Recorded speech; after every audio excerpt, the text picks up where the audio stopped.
दोस्तों बीती रात अफगानिस्तान और पाकिस्तान के दरमियान बॉर्डर पर एक नया एनकाउंटर हुआ है।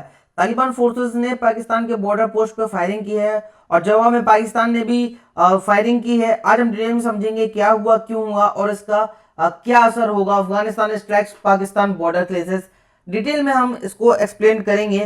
तो देखिए सबसे पहले व्हाट हैपेंड, क्या हुआ है, आप समरी समझिए कि Afghan forces attacked Pakistani border post overnight. तो सबसे पहला पॉइंट है कि अफगान जो फोर्सेस है उसने रात के वक्त पाकिस्तान पोस्ट पर फायर किया। पाकिस्तान ने रिस्पॉन्ड किया अल्टरनेट फायर और ग्राउंड अटैक के जरिए। तो Pakistan responded with artillery and gun fire, है ना। और बॉर्डर क्रॉसिंग क्लोज्ड, मतलब जो तुरखम है, चमन है और जो अदर बॉर्डर है, जैसे कि मैं आपको बताऊं कि ये मोस्टली जो एरिया है तुरखम का और चमन का, और कुछ जो बॉर्डर है उसको टोटल जो क्रॉसिंग है, बॉर्डर क्रॉसिंग, उसको अभी फिलहाल के लिए बंद कर दिया गया है। और क्लेम क्या है, तो देखिए क्लेम क्या है कि अफगानिस्तान का कहना है कि उसने 58 पाकिस्तानी सोल्जर मार डाले हैं और 25 पोस्ट जो है पाकिस्तान की उसको कैप्चर करके रखे लिए हैं। ये कहना है किसका, अफगानिस्तान का। बट यहां अगर हम देखें कि पाकिस्तान जो है वो कह रहा है कि हमने 23 अपने सोल्जर गए हैं, लेकिन उन्होंने अफगान पोस्ट डिस्ट्रॉय किया है और साथ ही 200 मिलिटेंट भी मार दिए हैं। ये पाकिस्तान का कहना है। देखिए दोनों देश एक दूसरे को सोवर्जेंटली वायलेंट और एक्सिस एक्शन के आरोप लगा रहे हैं, एक दूसरे की बाउंड्रीज को क्रॉस करने का ये दावा कर रहे हैं। अब देखते हैं हम कि वाई द एस्केलेशन। तो देखिए जो बैकग्राउंड है वो क्या है कि ये जो झगड़ाएं हैं ये पुराने मुद्दे से जुड़े हैं। पाकिस्तान दाने देता रहता है और अफगानिस्तान जो टेरिटरी में टीटीपी मिलिटेंट्स को सेफ हेवन दे रहा है। ये ऐसा अफगानिस्तान का कहना है। देखिए कुछ रिपोर्ट है कि पहले पाकिस्तान ने काबुल में ऑपरेशन किए, जो काबुल ने वायलेशन इसका किया है। उनका कहना है कि पाकिस्तान ने एयर स्पेस और टेरिटरी वॉलेट की है। तो ये अफगान का क्लेम है।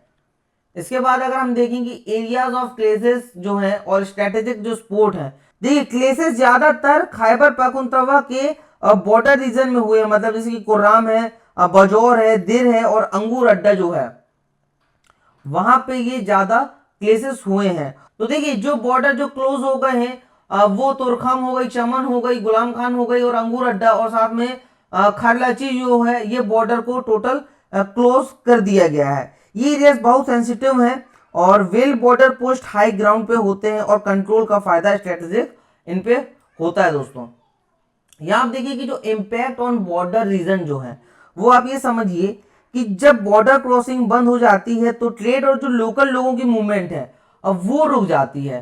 Trade and movement disturbed, border crossing closed, local trade affected. तो सबसे ज्यादा जो लोकल है उन लोगों को परेशानी होती है और सिविलियन जो होते हैं तो उनकी जो रोज का जो काम है, गुड ले जाना, ट्रेवल करना, वो सब जो है वो मुश्किल हो जाता है।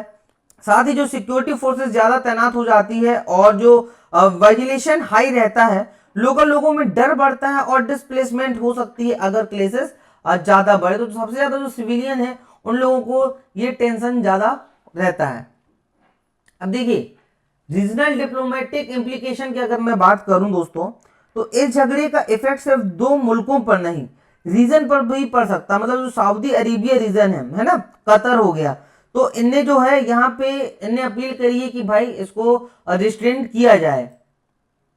तो सऊदी अरेबिया फुल अभी पैनिक पे है। इंडिया का जो रोल है वो इंटरेस्टिंग है क्योंकि जो अफगानिस्तान के फॉरेन मिनिस्टर है आमिर खान मुत्ताकी, ये इंडिया विजिट पे हैं और इन्हीं सेम डे ये इंसिडेंट हो रहा है। तो जो डिप्लोमेटिक टेंशन है वो उसको ट्रिगर कर सकता है दोस्तों। तो इंडिया का रोल यहाँ पर इसीलिए थोड़ा सा ज्यादा है। अब देखिए रीजनल स्टेबिलिटी थ्रेट है, रिस्क ऑफ स्पॉइलर है। देखिए एज एस्केलेशन होता है, मतलब नेबोरिंग कंट्रीज प्रेशर है कि भाई इसको मिडिएशन किया जाए, खत्म करो लड़ाई, सीज फायर करो, but what remain unknown and unverified. तो देखिए क्या है, तो ये एग्जैक्ट जो है, जो बहुत सी चीजें अभी वो अनक्लियर है। दोनों साइड्स के क्लेम है कि भाई कंट्राडिक्टरी है कि कैजुअल फिगर अलग है, दोनों के अपने अपने। क्या फायरिंग पहले शुरू हुई, किस देश ने पहले फायरिंग शुरू करी, ये रिस्पॉन्स में किसने फायरिंग करी, ये भी जो है सीक्वेंस अभी क्लेरिफाई नहीं हो पाया है। इसके साथ में अगर मैं बात करूं कि क्या एस्केलेशन ज़्यादा बड़ा ऑपरेशन में बदलेगी या फिर बाहर के जो एक्सटर्नल प्लेयर हैं वो इन्वॉल्व है या ये नहीं है, तो जो एक्सटर्नल सपोर्ट है किस देश को मिल रहा है, और जैसा कि हमें पता है कि पाकिस्तान अकेला जो है वो हवा में नहीं उड़ता, उसके पीछे कोई ना कोई एक हाथ जरूर रहता है। तो ये चीज़ जो है वो अभी अनक्लियर है, ये पता चलेगा। हम अगर बात करें पॉसिबल जो सिनेरियो है उसके बारे में हम बात करें तो देखिए, जो सीज फायर है और डिस्कलेशन है, डिप्लोमेटिक टॉक है, मीडिएशन, ये हो सकता है।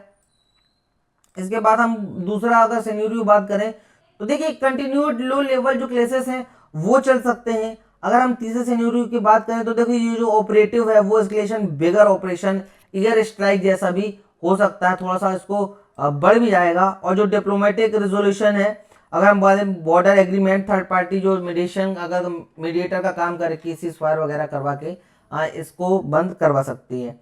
तो देखिए ओवरऑल अगर मैं कंक्लूजन की बात करूं तो this is one of most severe border flare up since Taliban take over. तो देखिए ये बॉर्डर जो क्लेसेस है बहुत सीरियस है। अफगानिस्तान पाकिस्तान रिलेशन एक क्रिटिकल जंक्शन पर है, दोनों तरफ स्ट्रॉन्ग क्लेम है लेकिन जो वेरिफिकेशन है वो मुश्किल है और ग्राउंड रियलिटी अभी दूर है। इंडिया और ग्लोबल जो कम्युनिटी है उस पर नज़र रखनी चाहिए इस मैटर पर। अब मैं आप लोगों से पूछता हूं कि आपको क्या लगता है, क्या ये झगड़ा कभी पीसफुली सॉल्व होंगे या फिर ये रीजनल स्ट्रॉन्ग बन सकता है। और जैसे कि मैंने बताया कि पाकिस्तान अकेला नहीं फुदकता, इसके साथ मान लो अगर पाकिस्तान के साथ चाइना आती है तो अफगानिस्तान के साथ भी कोई ना कोई देश उसके भी सपोर्ट में रहेगा। तो यहाँ पर ये मुद्दा आ जाता है कि ये दो देशों की लड़ाई में और कौन से दो देश कूदते हैं। जैसा भी जो अपडेट रहेगा वो आपको हमारे इस चैनल पे जरूर मिलते जाएगा, इसलिए चैनल को बिल्कुल सब्सक्राइब कर लीजिए और बेल आइकन दबा लीजिए ताकि आप कोई भी अपडेटेड वीडियो को मिस ना कर सके। फिलहाल इस वीडियो में इतना ही।